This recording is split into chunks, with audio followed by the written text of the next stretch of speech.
আমরা সলিউশন চ্যাপ্টারের উপর একটা প্রবলেম নিয়ে এসেছি, এটা বেস করছে ফ্রিজিং পয়েন্ট ডিপ্রেশন। তো প্রবলেমটা দেখে নিই। 6.2 gram of ethylene glycol is dissolve in 200 gram of water, find out the freezing point of that solution. তার মানে 6.2 গ্রাম ইথিলিন গ্লাইকল 200 গ্রাম জলের মধ্যে মেশানো হয়েছে, তাহলে মেশানোর পরে যে সলিউশনটা তৈরি হলো তার এখন ফ্রিজিং পয়েন্টটা কত, মানে কতটা সেটা জমবে।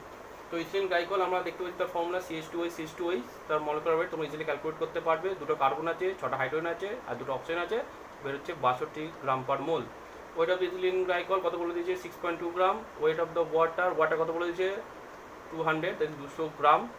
এবার হচ্ছে T0F, বড় হাতে T0F, ক্যাপিটাল T0F, এটা হচ্ছে পিওর অবস্থায় ওয়াটারের কততে সেটা জমে বা ফ্রিজড হয়, তার মধ্যে 0 degree centigrade, 273 Kelvin. Kelvin transfer না করলে হবে না, কেলভিনের অঙ্কটা আমাদের করতে হবে। আর TF, এটা হচ্ছে ফ্রিজিং পয়েন্ট অফ সলিউশন, মানে মেশানোর পরে কোনটা না ইথিলিন গ্লাইকল মেশানোর পরে কতটা তার ফ্রিজিং পয়েন্টটা হবে সেটা আমাদের বার করতে হবে। তো এটা আমাদের ফর্মুলা, এটা ফ্রিজিং পয়েন্ট ডিপ্রেশন থেকে ফর্মুলা আমরা পাই T0F minus TF, that is del T KF into M। কেএফটা একটা কনস্ট্যান্ট, এটা আমরা ওয়াটারের ক্ষেত্রে ওটা বলাই আছে কত না 1.86। এমটা হচ্ছে মোলালিটি অফ দ্যাট সলিউশন।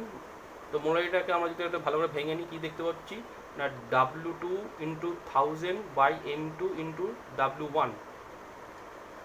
এবার এখানে আমরা একটা করে ডেটাগুলো যেটা আছে যেগুলো ওপর থেকে বসিয়ে দিই। এটা 273 বা 273, এটা আমার বার করতে হবে। কেএফ হচ্ছে 1.86, W2 6.2 ইন্টু 1000 বাই 62 ইন্টু 200। এবার এটাকে যে পুরোটাই ক্যালকুলেশন ভালো করে নিই, 0.93।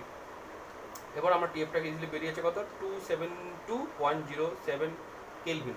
তা দেখতে পাচ্ছি কোনো সলভেন্টের মধ্যে নন ভয়েড সলিউট যদি আমরা দিই, সেটা যে ফ্রিজিং পয়েন্টটা ডিপ্রেসড হয়, এটা আমরা ম্যাথামেটিক্যালি সেটা আমরা দেখতে পাচ্ছি। এবং সেটাকে আমরা যদি সেন্টিগ্রেড ট্রান্সফার করি দেখতে পাচ্ছি কত 273 মাইনাস করলে ওপর থেকে -0.93 ডিগ্রি সেন্টিগ্রেড। তো এই ধরনের আশা করি এই ধরনের প্রবলেম তোমরা যদি আসে, আশা করি তোমরা আবার ভালো করে করতে পারবে।